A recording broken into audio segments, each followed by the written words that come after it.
Di sini saya Eva Lutfia akan menjelaskan materi pertama, eh, mata kuliah telah tentang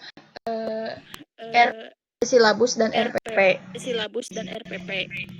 Di sini sebelumnya saya akan jelaskan terlebih dahulu mengenai perangkat pembelajaran itu sendiri.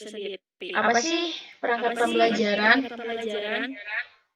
Perangkat pembelajaran itu merupakan hal yang harus disiapkan guru sebelum pembelajaran. Nah, di dalam Kamus Besar Bahasa Indonesia, perangkat adalah alat untuk alat atau perlengkapan. Sedangkan pembelajaran adalah proses atau cara menjadikan orang belajar. Secara sederhana, perangkat pembelajaran itu dapat diartikan sebagai kumpulan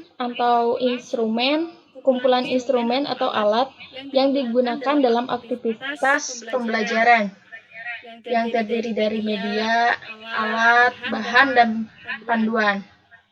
Nah, apa saja perangkat pembelajaran itu? Yang pertama ada silabus, ada RPP, Prota, ada buku absen, buku jurnal, buku penilaian, bundel, portofolio, bank soal, media, dan lain sebagainya.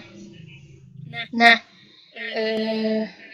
selanjutnya saya akan jelaskan mengenai silabus. Apa itu silabus?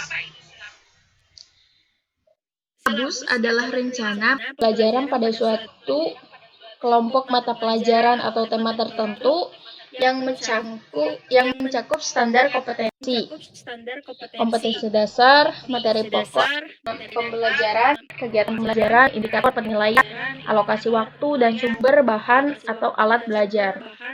Nah, silabus ini bermanfaat sebagai pedoman dalam pengembangan pembelajaran lebih lanjut seperti pembuatan rencana pembelajaran, pengelolaan kegiatan belajar, dan pengembangan sistem penilaian.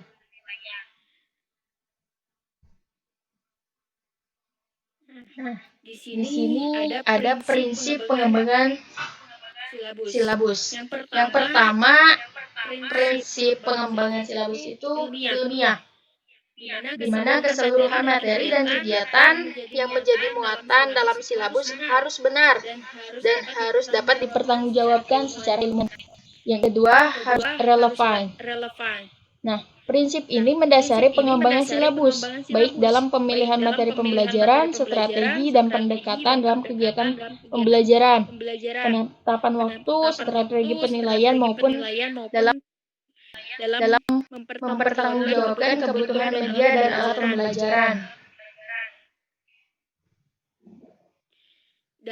Dalam meningkatkan kebutuhan media dan alat pembelajaran. Yang ketiga ada sistematis.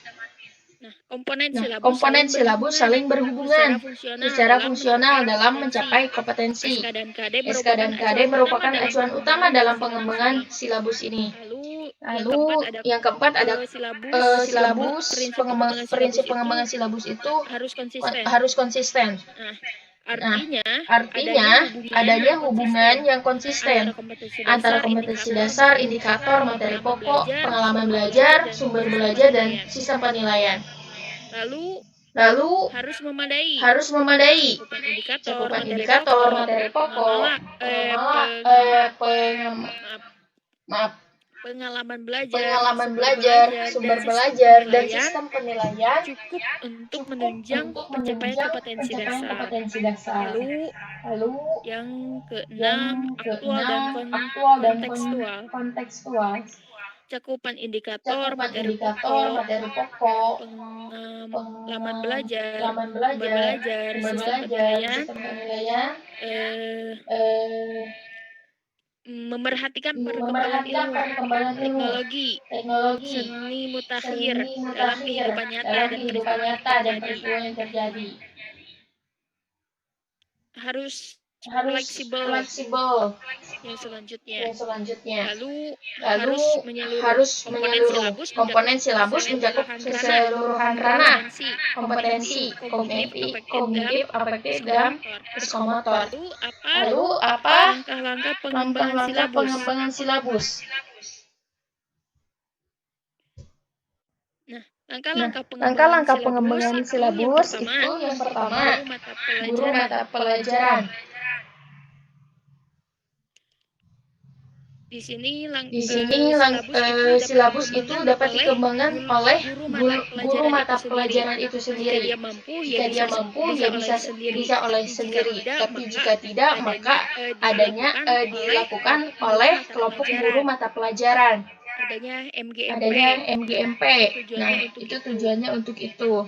Lalu yang ketiga ada musyawarah guru mata pelajaran di bawah koordinasi dan supervisi dinas pendidikan kabupaten atau kota.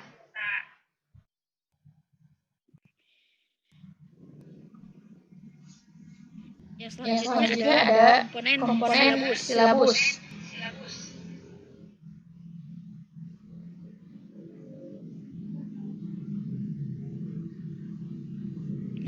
Di sini komponen silabus itu satu ada standar kompetensi.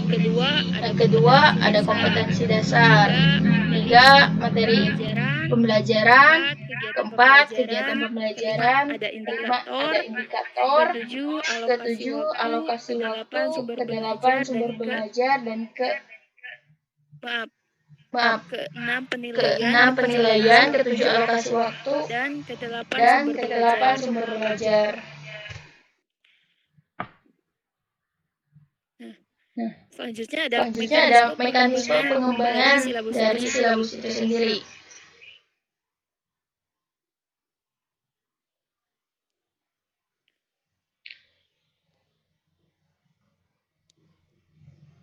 Mekanisme pengembangan silabus itu menganalisis SKL, SK, dan D indikator.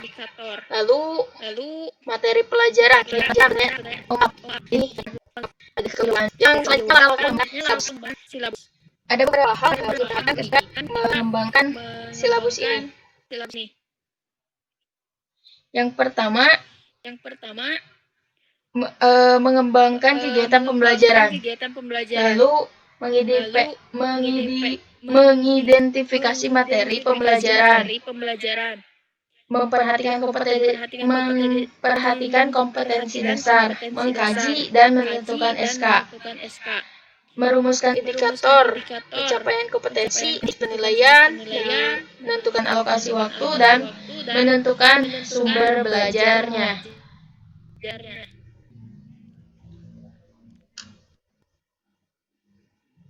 Lalu selanjutnya kita akan bahas mengenai RPP, rencana pelaksanaan pelajaran.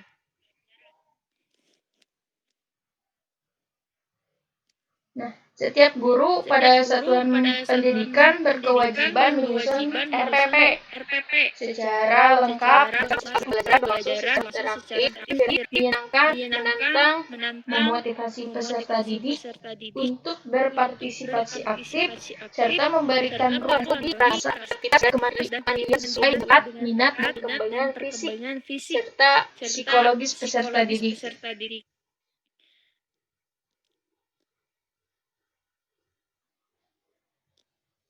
Di sini ada komponen RPP.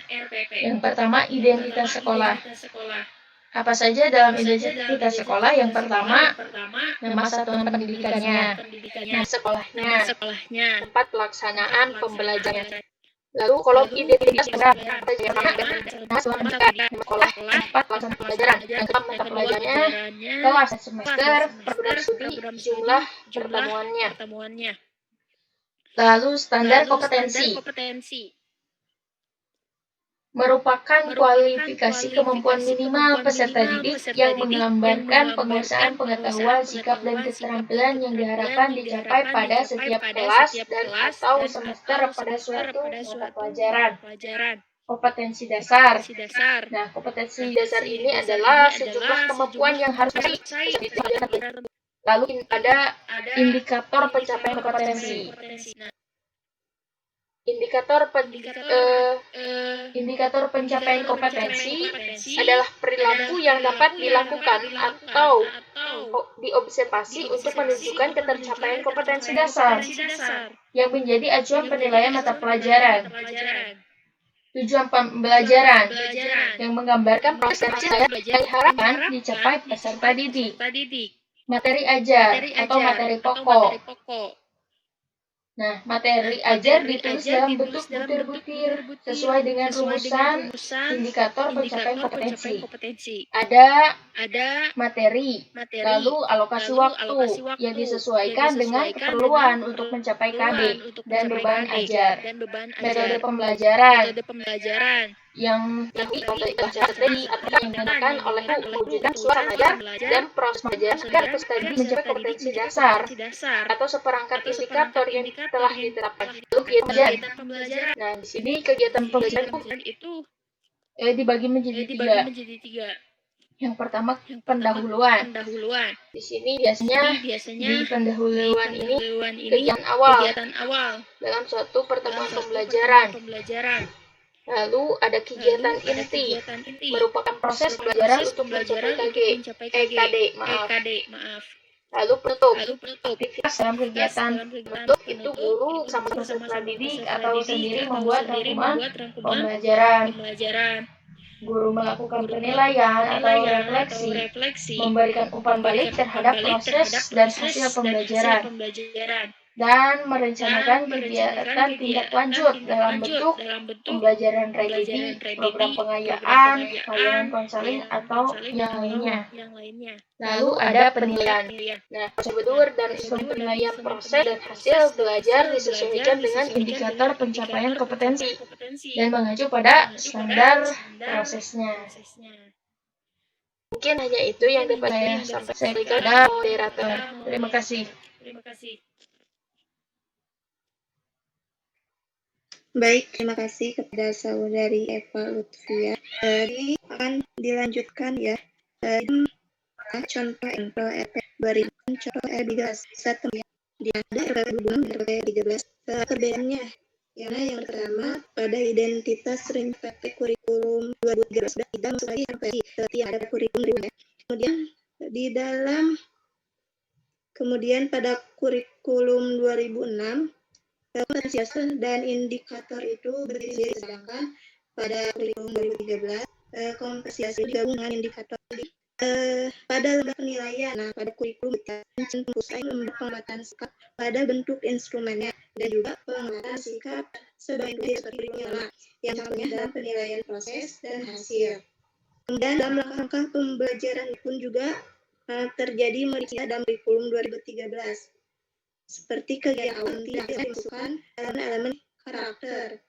Khusus pada kegiatan ini dalam kurikulum 2006 terbagi atas 3 tahap, yaitu eksplorasi, elaborasi, dan konfirmasi. Sedangkan pada kurikulum baru ada lagi yang menjadi mengamati, menanya, menalar, mencoba, membentuk dan kurikulumnya dan konteks sebagai sarana untuk mengenai kemampuan aktivitas siswa. Mungkin yang dapat saya kira-kira dari teman-teman apakah ada yang mau ditanyakan atau belum dimengerti? Boleh kami membuka 3 pertanyaan ya teman-teman.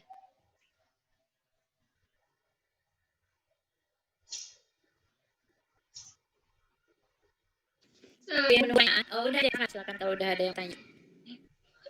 Saya Siti Sada dari kelompok 7 ingin menanyakan, adakah alternatif lain selain dari RPP? Terima kasih. Terima kasih kepada saudara. Menurut saya kalau mudah ya. Teman-teman, apa yang mau lagi?